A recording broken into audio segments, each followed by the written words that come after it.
I get what you're saying. I mean, I think. Oh, did he left? That happened?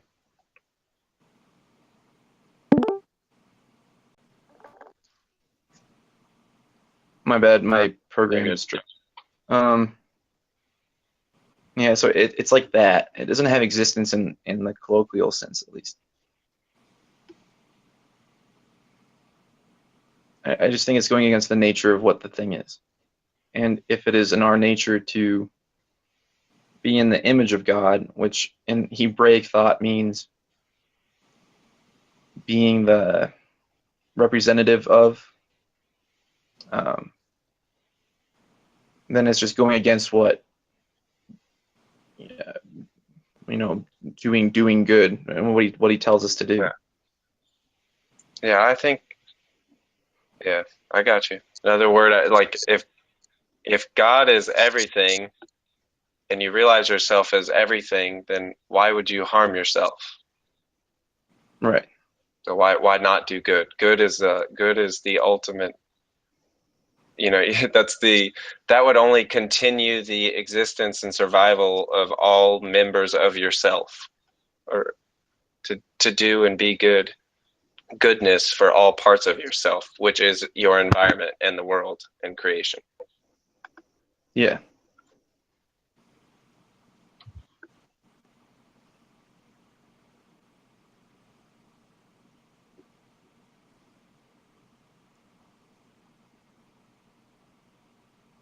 Man, we went through some pretty I deep don't know stuff. if I don't think I've ever talked to you on here. I don't recognize your voice. Yeah, I don't think I've talked to you either. What's your name? Yubi on here. Evie. Yeah. Cool. What is your not host mark? Is that what you said? Yeah, so I mean, when I first got on here, it's host Eric and host whatever, so I just made myself not host. Gotcha. Can I ask, like, what what type do you identify with in typology? Like, or I'm an ENTP, okay, and I'm going over Enneagram right now. I'm an 8 first for sure. I'm either an 8-5 or an 8-7. I might be an 8-7, 8-7-4, something like that. I'm not I'm not too convinced on Enneagram yet. I'm not into Enneagram at all, really. I haven't really Yeah, looked at it much. That's Nick sleeping yeah. He was awake for a bit. What happened to him? like a baby. That's okay.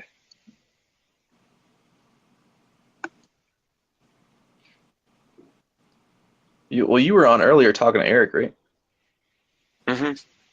When was he on? That was a while ago. I don't know. What time is it? 2 hours ago, something like that, maybe. Could be. I could be Did he? off on that. Yeah. What did he say he was doing? He said he was going to take no sleep a little bit. So,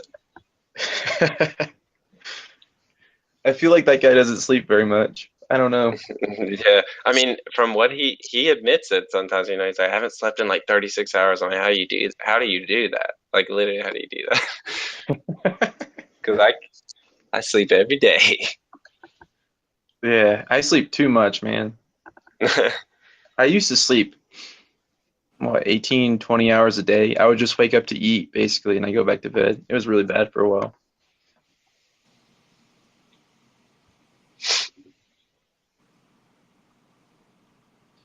Which I am getting kind of hungry. I might go out and grab some.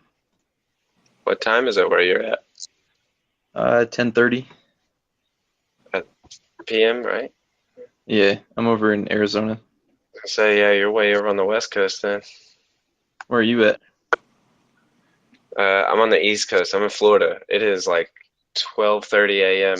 and I never stay up this late on days that I work the next day, but the only time I ever stay up this late is when a conversation like this happens, and then Yeah. I'm willing to be a little sleepy tomorrow. Be cool if someone else hopped on, said what they think.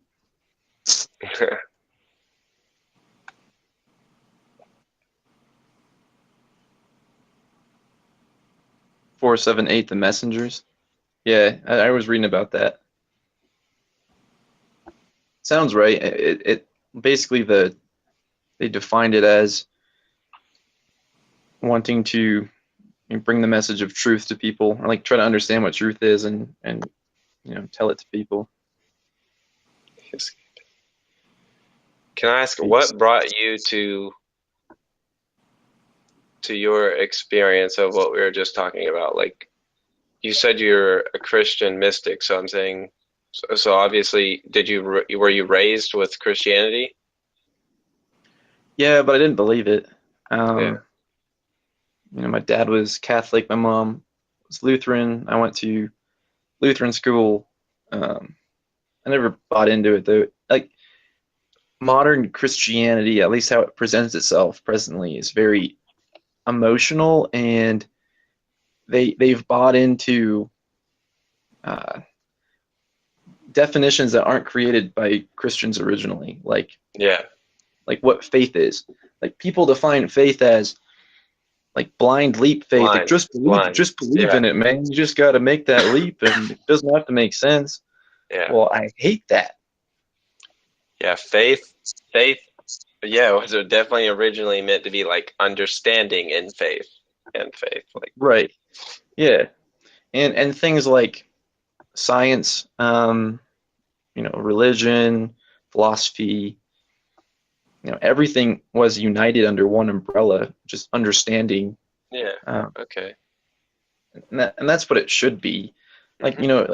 like Francis Bacon, the guy that made the scientific method, like he was a Christian, and he said the scientific method wouldn't make sense if there wasn't uh, God in order for it to be, based on something real.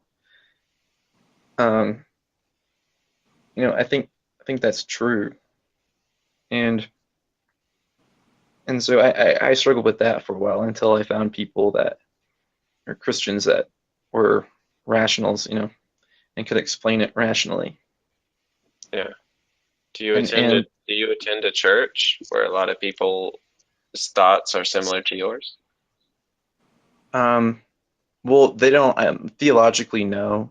Like we differ on things like that, but there's intellectual discourse. Like there's a lot of you know Bible studies. We study philosophy, different philosophers. We study different worldviews, um, etc. Like we try to have an all-encompassing understanding of things, which is Okay. good. And we'll debate one another, argue with one another on things, which is just good. Like that's what we should be doing. That's what everybody should be doing. Hmm. Cool. Yeah. Now, you call yourself a Christian mystic. Why? Mystic usually kind of gives this term of like esoteric in a way teaching, or Yeah. is that, I mean, is that just because your your understanding of truth comes from a variety of sources other than just traditional Christian scripture? So you call yourself a Christian Um, mystic, or is it because like the mystics in India, for instance, the reason I'm asking is because like the mystics in India, a mystic would be someone that has had a mystical experience and right. Or like a Sufi Muslim mystic or something yeah, like that. yeah. Um, right. So, I mean, I've had experiences like that, but I'm also I think Scripture supports ideas like that. Like I don't think it goes against it. I don't think I'm getting ideas from something else and incorporating it or reading Scripture in the lens of that. At least I like to think that I'm not. I hope I'm not. Um, but I'm also taken to Plato. I'm taken to Plotinus, especially. I really like Plotinus. I think he's the man. He's Hmm. really cool. Like I'm doing a independent study on him this semester too. Um, and I mean, like ultimately, I don't think we can understand God in completion. Because I mean, if we did that, then we would be God. If I knew who God is in total, I would be him, which I don't think I can So, do. do you think that Christ or Jesus Christ was God in the totality, in his totality? Right. So when it talks about begotten, like that word is very important, and like what that word means is important. And there's been debate over centuries of what that word means. Um, he's his only begotten son. He's not created. I think, and in Ephesians 1, it talks about how the son, Ephesians 1 is it reads like Plato does. Like it's a very mystical, passage.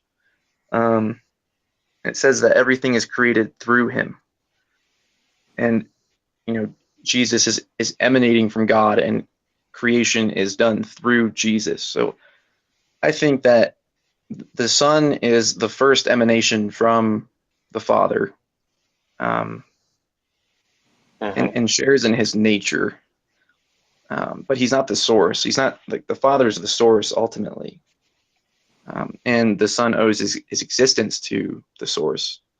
The So Son rests upon the Father just as all of creation rests upon the Son. Right.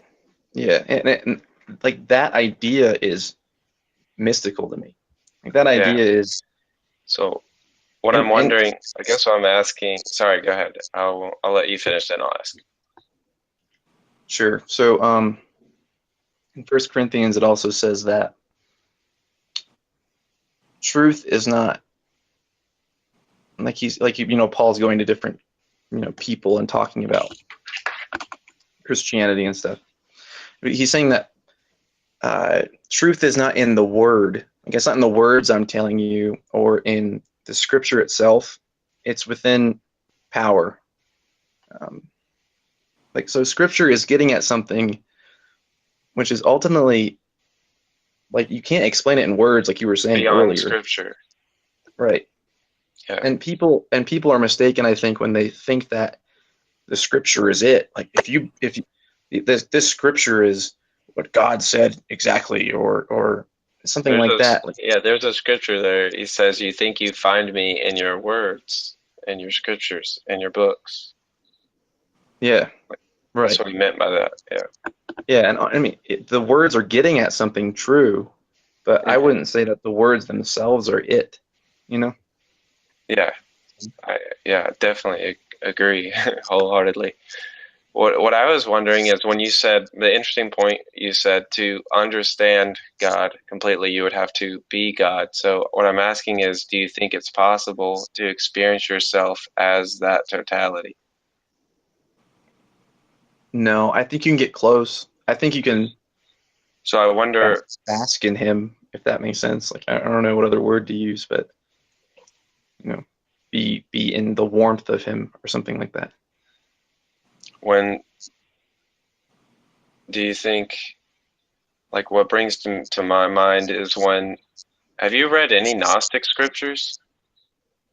Yeah, I've read a few Gnostic scriptures. Okay, well, there's one where Jesus says, basically saying, I have seen the face of the Father, meaning not literally not a face, like Right. I have been that.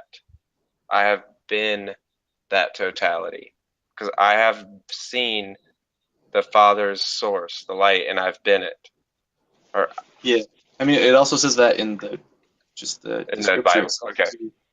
Yeah. Well, so like I think it's possible for a human being to experience that. What would that be like? Would you be one with the one?